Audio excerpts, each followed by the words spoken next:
Hello friends, back to my channel Moushumi TV late.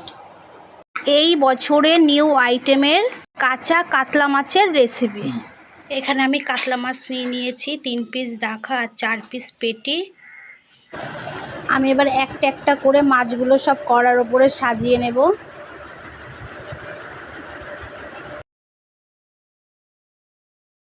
এক চামচ লবণ দিয়ে দেব, এখানে 1 চামচ হলুদ দিয়ে দেব।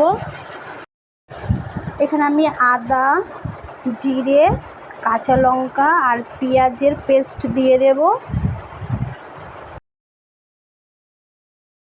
এখানে কালার হওয়ার জন্য 2 চামচ মতন কাশ্মীরের গুঁড়ো লঙ্কা দিয়ে দেব।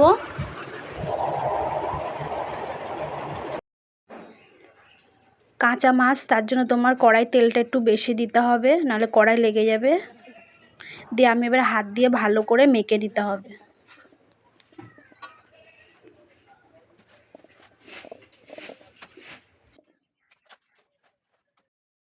এখানে একটা টমেটোর 4 টুকরো করে রেখেছিলাম, সেটা আমি দিয়ে দেব। এবার এইদিকে আমি গ্যাসটা ধরিয়ে কড়াটা বসিয়ে দেব। আমি এখানে এবার বাসন ঢাকা দিয়ে দেব। এখানে আমি 3টে কাঁচা লঙ্কা দিয়ে দেব।